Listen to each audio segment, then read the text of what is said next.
എല്ലാവർക്കും സുഖമാണെന്ന് വിശ്വസിക്കുന്നു. ഡെയിലി അപ്ഡേറ്റിലേക്ക് എല്ലാ ആളുകൾക്കും സ്വാഗതം. നാളെ ഏപ്രിൽ 12-ാം തീയതിയും തുറന്നുള്ള ദിവസങ്ങളിലും നിങ്ങൾ ശ്രദ്ധിക്കേണ്ട വളരെ പ്രധാനപ്പെട്ട കാര്യങ്ങളാണ് ഈ ഒരു വീഡിയോയിൽ വ്യക്തമാക്കുന്നത്. വീഡിയോയുടെ വിശദാംശങ്ങളിലേക്ക് കടക്കുന്നതിന് മുമ്പ് കൂടുതൽ ആളുകളിലേക്ക് ഇൻഫർമേഷൻ എത്താൻ ഷെയർ ചെയ്യുക, ലൈക്ക് ചെയ്യുക. ഫേസ്ബുക്കിലൂടെ കാണുന്ന ആളുകൾ ഫോളോ ചെയ്യുക. വീഡിയോയുടെ വിശദമായ വിവരങ്ങളിലേക്ക് വരാം. സംസ്ഥാനത്ത് തെരഞ്ഞെടുപ്പിന് ശേഷം CPM-ന്റെ അടിത്തട്ടിൽ നിന്നുള്ള കണക്ക് വന്നതിന് ശേഷം കഴിഞ്ഞ തവണത്തേക്കാൾ മെച്ചപ്പെട്ട വിജയം ഉണ്ടാകും എന്ന് മുഖ്യമന്ത്രി പിണറായി വിജയൻ ഉൾപ്പെടെയുള്ള നേതാക്കൾ ആവർത്തിച്ചു എങ്കിലും LDF-ന് സീറ്റ് എണ്ണത്തിൽ കാര്യമായ നഷ്ടം ഉണ്ടാകും എന്ന് വിലയിരുത്തി CPM-ന്റെ ഔദ്യോഗിക റിപ്പോർട്ടുകൾ. തെരഞ്ഞെടുപ്പിന് ശേഷം ജില്ലകളിൽ നിന്നും ലഭിച്ച പ്രാഥമിക കണക്കനുസരിച്ച് കഷ്ടിച്ച് ഭരണം നിലനിർത്താൻ ആകും എന്നാണ് മുന്നണിയുടെ പ്രതീക്ഷ. 28 മുതൽ 30 സീറ്റുകൾ വരെ നഷ്ടമാകും. എന്നാലും UDF-ന്റെ കൈവശമുള്ള 7 മുതൽ 10 സീറ്റുകൾ വരെ പിടിച്ചെടുക്കുമെന്നാണ് കണക്കുകൂട്ടൽ. ചുരുങ്ങിയത് 75 സീറ്റെങ്കിലും നേടി ഭരണത്തുടർച്ച ഉണ്ടാകും എന്നാണ് ഇടത് കേന്ദ്രങ്ങൾ പറയുന്നത്. കോഴിക്കോട്, മലപ്പുറം, പാലക്കാട്, തൃശൂർ, ഇടുക്കി, കോട്ടയം, പത്തനംതിട്ട, കൊല്ലം, തിരുവനന്തപുരം ജില്ലകളിൽ സീറ്റുകളിൽ നഷ്ടമുണ്ടാകുമെന്നാണ് LDF-ന്റെ കണക്കുകൂട്ടൽ. എന്നാൽ ഇവിടങ്ങളിൽ ഏതാനും സീറ്റുകൾ പുതുതായി നേടുമെന്നും അതാത് മണ്ഡലം കമ്മിറ്റികളിൽ നിന്നും ലഭിച്ച റിപ്പോർട്ടുകൾ പറയുന്നു. കാസർഗോഡ്, എറണാകുളം, ആലപ്പുഴ ജില്ലകളിൽ നിലവിലെ സീറ്റുകളിൽ നഷ്ടമോ നേട്ടമോ പ്രതീക്ഷിക്കുന്നില്ല. നില മെച്ചപ്പെടുത്തുമെന്ന് കരുതുന്ന ജില്ല വയനാടാണ്. അവിടെ നിന്നുള്ള സീറ്റ് നിലനിർത്തുകയും പുതിയത് ഒന്ന് പിടിച്ചെടുക്കാൻ കഴിയുമെന്നാണ് LDF പ്രതീക്ഷിക്കുന്നത്. കണ്ണൂർ ജില്ലയിൽ ഒരു സീറ്റ് നഷ്ടപ്പെടുമെങ്കിലും പകരം മറ്റൊന്ന് ലഭിക്കുന്നതോടെ തൽസ്ഥിതി തുടരുമെന്നാണ് കണക്ക്. ജില്ലകളിൽ നിന്നും ലഭിച്ച റിപ്പോർട്ടുകൾ വിലയിരുത്തി അടുത്ത ദിവസം CPM സംസ്ഥാന സെക്രട്ടേറിയറ്റ് യോഗം ചേരും. നേരത്തെ പറഞ്ഞതിൽ നിന്നും വ്യത്യസ്തമായി ഒന്നും പറയാനില്ല എന്നും ഭൂരിപക്ഷം നേടി LDF അധികാരത്തിൽ വരും എന്നും CPM സംസ്ഥാന സെക്രട്ടറി MV ഗോവിന്ദൻ മാധ്യമങ്ങളോട് പറഞ്ഞു. ഭരണത്തുടർച്ചയ്ക്ക് അനുകൂലമായ ജനവിധി ഉണ്ടാകും എന്നാണ് LDF കൺവീനർ TP രാമകൃഷ്ണനും പ്രതികരിച്ചത്. എന്നാൽ നേരെ തിരിച്ചാണ് UDF-ന്റെ കണക്കുകൂട്ടൽ. ഭരണവിരുദ്ധ വികാരത്തിന് പുറമെ പോളിംഗ് ശതമാനം കുതിച്ചു ഉയർന്നത് അനുകൂലമാകും എന്നാണ് UDF കരുതുന്നത്. 100 സീറ്റ് എന്ന സ്വപ്നം പൂവണിയും എന്ന ഉറച്ച പ്രതീക്ഷയിലാണ് UDF.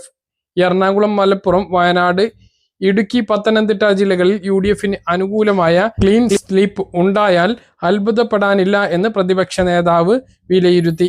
ഈ 5 ജില്ലകളിൽ 43 സീറ്റുകൾ നേടും. പാലക്കാട്, തൃശൂർ ഒഴികെ എല്ലാ ജില്ലകളിലും വലിയ മുന്നേറ്റമാണ് UDF പ്രതീക്ഷിക്കുന്നത്. സർക്കാരിനെതിരായ വികാരവും UDF നൽകിയ ബദൽ പ്രതീക്ഷകളും ഇന്ദിര ഗ്യാരണ്ടിയും വോട്ടർമാരെ വലിയ തോതിൽ സ്വാധീനിച്ചു എന്നാണ് കരുതുന്നത്. 35 വർഷത്തിനിടെ UDF നേതാക്കളുടെ പ്രവർത്തകരുടെയും ഏറ്റവും മികച്ച തെരഞ്ഞെടുപ്പ് പ്രവർത്തനമാണ് ഇത്തവണ ഉണ്ടായത് എന്ന് മുന്നണി കണക്കുകൂട്ടുന്നു. 2005 മുതൽ ഒപ്പമില്ലാതിരുന്ന നിരവധി വിഭാഗങ്ങൾ ഇത്തവണ പിന്തുണച്ചതും നേട്ടമായി. 2024 ലോക്സഭാ തെരഞ്ഞെടുപ്പിൽ 20-ൽ 18 സീറ്റും നേടി 110 സീറ്റിൽ ലീഡ് നിലനിർത്തിയതും UDF-ന് പ്രതീക്ഷ നൽകുന്നു. തദ്ദേശ തെരഞ്ഞെടുപ്പിൽ UDF ഈ നേട്ടം തുടരുന്നതാണ് കണ്ടത്. ഇതിന്റെ സ്വാഭാവികമായിട്ടുള്ള തുടർച്ച നിയമസഭാ തെരഞ്ഞെടുപ്പിലും ഉണ്ടാകും. 101% ഉറപ്പാണ് പ്രാദേശിക നേതാക്കൾ പങ്കുവെക്കുന്നത്. UDF-ൽ ശക്തമായ മുന്നേറ്റം മുസ്ലിം ലീഗ് നടത്തും എന്നാണ് കരുതുന്നത്. ആകെ മത്സരിച്ച 27 സീറ്റിൽ ചുരുങ്ങിയത് 22-എണ്ണത്തിലെങ്കിലും ലീഗ് ജയിക്കും എന്നാണ് വിലയിരുത്തുന്നത്. ഏറ്റവും കൂടുതൽ വിജയശതമാനം നേടുന്ന പാർട്ടിയും ലീഗാവും. സംസ്ഥാനത്ത് വീണ്ടും സംസ്ഥാന സർക്കാരിന്റെ 1000 രൂപ വിതരണം ആരംഭിച്ചു. കണക്ട് ടു വർക്ക് സ്കോളർഷിപ്പ് 1000 രൂപയാണ് ഈ മാസത്തേത് വിതരണം ആരംഭിച്ചത്. ചില ആളുകൾക്ക് 2 മാസത്തെ ആയി 2000 രൂപ ലഭിച്ചിട്ടുണ്ട്. 18 മുതൽ 30 വയസ്സുവരെ പ്രായമുള്ള +2, ഡിഗ്രി, ഡിപ്ലോമ, ITI കോഴ്സുകൾ കഴിഞ്ഞ് ജോലിക്ക് വേണ്ടി കാത്തിരിക്കുന്നവർക്കാണ് എല്ലാ മാസവും 1000 രൂപ ലഭിക്കുന്നത്. 1 വർഷത്തേക്കാണ് സഹായം ലഭിക്കുക. ഇതിന്റെ 3-ാമത്തെയും 4-ാമത്തെയും വിതരണമാണ് ഇപ്പോൾ നടന്നുകൊണ്ടിരിക്കുന്നത്. 3-ാമത്തേത് വിതരണം ചെയ്തപ്പോൾ ലഭിക്കാത്ത ആളുകൾക്കാണ് 3-ാമത്തേത് ഇപ്പോൾ 4-ാമത്തേതിനോടൊപ്പം 2000 രൂപ ലഭിക്കുന്നത്. അല്ലാത്ത ആളുകൾക്ക് 1000 രൂപയാണ്. ഇതിനു പുറമെ സ്ത്രീ സുരക്ഷ 1000 രൂപയുടെ വിതരണം അടുത്ത ആഴ്ച ഉണ്ടാകും എന്നുള്ളതാണ് വിവരം. നേരത്തെ തന്നെ പെരുമാറ്റച്ചട്ടം നിലവിൽ വരുന്നതിന് മുമ്പ് സംസ്ഥാന സർക്കാർ എല്ലാ ഉത്തരവുകളും ഇറക്കി വെച്ചിരുന്നു. സംസ്ഥാനത്ത് മെയ് മാസം വരെയുള്ള ക്ഷേമ പെൻഷനും സ്ത്രീ സുരക്ഷാ പെൻഷനും അതാത് സമയത്ത് വിതരണം ചെയ്യുന്നതിന് വേണ്ടിയുള്ള ഉത്തരവുകളാണ് നേരത്തെ ഇറക്കി വെച്ചിട്ടുള്ളത്. ഇത് പ്രകാരം ഇലക്ഷന് മുമ്പ് ക്ഷേമ പെൻഷൻ വിതരണം നടത്തിയിരുന്നു. 4000 രൂപയാണ് ഗുണഭോക്താക്കൾക്ക് ലഭിച്ചത്. കയ്യിൽ 2 മാസത്തേത് ഒരുമിച്ചും ബാങ്ക് അക്കൗണ്ടുകളിലേക്ക് 2 തവണയുമായി ക്ഷേമ പെൻഷൻ എത്തി. സ്ത്രീ സുരക്ഷാ പെൻഷൻ അതേസമയം 9-ാം തീയതിക്ക് മുമ്പ് ലഭിക്കും എന്ന് കരുതിയിരുന്നു എങ്കിലും തുക ലഭിച്ചില്ല. അടുത്ത സ്ത്രീ സുരക്ഷാ പെൻഷൻ 1000 രൂപ അടുത്ത ആഴ്ച വിതരണം ഉണ്ടാകും. കണക്ട് ടു വർക്ക് സ്കോളർഷിപ്പ് ഇപ്പോൾ വിതരണം ആരംഭിച്ച 1000 രൂപ 18 മുതൽ 30 വയസ്സ് വരെയുള്ള വിദ്യാർത്ഥികൾക്ക് ലഭിക്കുമ്പോൾ 35 മുതൽ 60 വയസ്സ് വരെയുള്ള BPL വിഭാഗത്തിൽപ്പെട്ട കുടുംബങ്ങളിലെ സ്ത്രീകൾക്കാണ് സ്ത്രീ സുരക്ഷാ പെൻഷൻ ലഭിക്കുന്നത്. നിലവിൽ സംസ്ഥാനത്ത് 32 ലക്ഷം ഗുണഭോക്താക്കൾ ഇതിന് അർഹതയുണ്ട് എങ്കിലും 20 ലക്ഷത്തോളം പേർ മാത്രമാണ് അപേക്ഷിച്ചിട്ടുള്ളത്. 18 ലക്ഷത്തോളം ആളുകൾക്ക് മാത്രമാണ് ഇത് ലഭിക്കുന്നത്. 82ഓളം അപേക്ഷകൾ റിജക്റ്റ് ആയ സാഹചര്യം ഉണ്ടായിരുന്നു. പദ്ധതിയിലേക്ക് അപേക്ഷിച്ചിട്ടുള്ള ആളുകൾ നിങ്ങളുടേത് റിജക്റ്റ് ആയിട്ടുണ്ടോ, എന്തുകൊണ്ടാണ് എന്ന് പരിശോധിച്ച് അതിൻ്റെ കാരണങ്ങളെല്ലാം ക്ലിയർ ആക്കി അക്ഷയ കേന്ദ്രങ്ങളിലൂടെ തന്നെ റീസബ്മിറ്റ് ചെയ്യാൻ വേണ്ടിയിട്ടും ശ്രദ്ധിക്കേണ്ടതാണ്. സംസ്ഥാനത്ത് പെൻഷൻ ഇനി പുതിയ സർക്കാർ അധികാരത്തിൽ വന്നാൽ 3000 ആക്കും 5 വർഷം കൊണ്ട് എന്ന് പറഞ്ഞിട്ടുണ്ട്. എല്ലാ മുന്നണികളും പറഞ്ഞ കാര്യമാണത്. അപ്പോൾ പുതിയ സർക്കാർ അധികാരത്തിൽ ഏറിയാൽ ഉടനെ ഒരു ബജറ്റ് ഉണ്ടാകും. അതിൽ 200 രൂപ വർദ്ധിപ്പിക്കുമോ എന്നുള്ളതും നമ്മൾ ആകാംക്ഷയോടെ കാത്തിരിക്കുകയാണ്. അങ്ങനെയെങ്കിൽ 2200 ആദ്യമാകും, പിന്നെ അടുത്ത വർഷം 2400, അങ്ങനെ 5 വർഷം കൊണ്ട് 3000 ആകും. അങ്ങനെയായിരിക്കും പെൻഷൻ വർധനവ് ഉണ്ടാകുക. അതോ ഈ സർക്കാർ ഇപ്പോൾ ചെയ്തതുപോലെ 1600-ൽ ഒരു വർധനവും വരുത്താതെ അവസാന സമയത്ത് മാത്രം വർദ്ധിപ്പിക്കുകയായിരിക്കുമോ എന്നുള്ളതും നമ്മൾ കാത്തിരുന്ന് കാണേണ്ട കാര്യമാണ്. ഇപ്പോൾ സംസ്ഥാനത്ത് കണക്ട് ടു വർക്ക് സ്കോളർഷിപ്പ് 1000 വിതരണം ആരംഭിച്ചത്.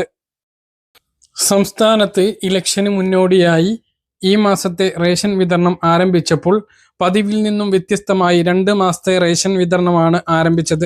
റേഷൻ കാർഡുള്ള എല്ലാ ആളുകൾക്കും ഏപ്രിൽ മാസത്തെ റേഷനോടൊപ്പം മെയ് മാസത്തെ റേഷൻ വാങ്ങാൻ കഴിയുന്നു എന്നുള്ളതാണ് ഈ മാസത്തെ പ്രത്യേകത. അടുത്ത 4-ാം തീയതിയാണ് നിയമസഭാ തെരഞ്ഞെടുപ്പ് റിസൾട്ട് വരുന്നത്. അത് കഴിഞ്ഞ് പുതിയ സർക്കാർ, അത് LDF ആയാലും UDF ആയാലും പുതിയ സർക്കാരാണ് അധികാരത്തിൽ വരിക. ആ ആദ്യ മാസത്തിൽ റേഷൻ ഉണ്ടാകില്ല. ഈ മാസം വാങ്ങിയിട്ടില്ല എങ്കിൽ മെയ് മാസത്തിൽ വാങ്ങാം എന്ന് മാത്രം. നിലവിൽ ലഭിച്ചുകൊണ്ടിരിക്കുന്ന റേഷൻ 2 മാസത്തേതായി വർദ്ധിപ്പിച്ചപ്പോൾ ചില സാധനങ്ങളിൽ കുറവ് വരുത്തിയിട്ടുണ്ട്. 2 മാസത്തേത് ഒരുമിച്ച് ലഭിക്കുമ്പോൾ കൂടുതൽ അരി വിഹിതം ലഭിക്കുന്നു എന്നുള്ളത് വാസ്തവമാണ്. കൂടുതൽ എന്ന് പറയാൻ പറ്റില്ല. അടുത്ത മാസം നമുക്ക് ലഭിക്കേണ്ട വിഹിതം മുൻകൂറായി ലഭിക്കുന്നു എന്ന് വേണമെങ്കിൽ പറയാം. 2 തവണയായി റേഷൻ കടയിലേക്ക് പോകുന്നത് ലാഭിക്കാം എന്നുള്ളത് മാത്രമാണ് ഇതുകൊണ്ടുള്ള നേട്ടം. മഞ്ഞ റേഷൻ കാർഡിന് തുടർച്ചയായി വിതരണം ചെയ്തു വന്നിരുന്ന പഞ്ചസാര ഈ 2 മാസങ്ങളിലും ഇല്ല എന്നുള്ളത് പ്രത്യേകതയാണ്.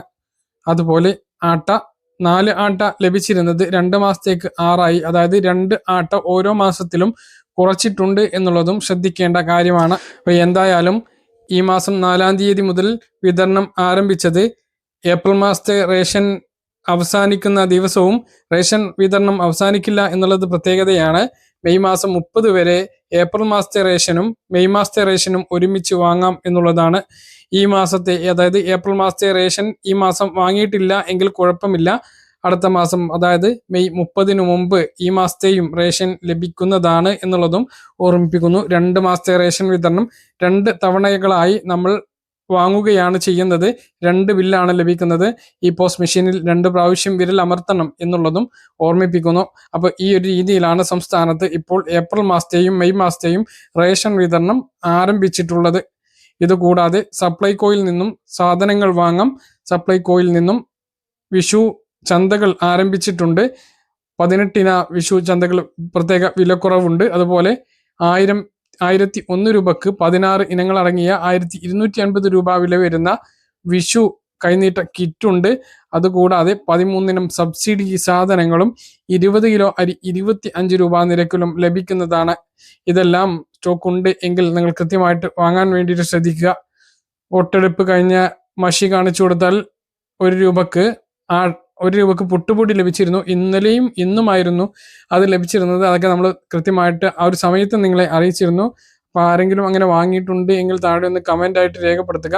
ഇപ്പോൾ സംസ്ഥാനത്ത് ഏപ്രിൽ മെയ് മാസത്തെ റേഷൻ വിതരണവും ഏപ്രിൽ മാസത്തെ വിഷു കിറ്റും അതുപോലെ തന്നെ 13 ഇനം സബ്സിഡി സാധനങ്ങളുടെയും അരിയുടെയൊക്കെ വിതരണം തുടങ്ങിയിട്ടുണ്ട്. പറഞ്ഞ കാര്യങ്ങൾ കൃത്യമായിട്ട് മനസ്സിലാണെന്ന് കരുതുന്നു. ഇതുപോലുള്ള ഇൻഫർമേഷനുകൾക്ക് ഫോളോ ചെയ്യുക, സബ്സ്ക്രൈബ് ചെയ്യുക. മറ്റൊരു വീഡിയോയുമായി നമുക്ക് വീണ്ടും കാണാം. ഇതുവരെ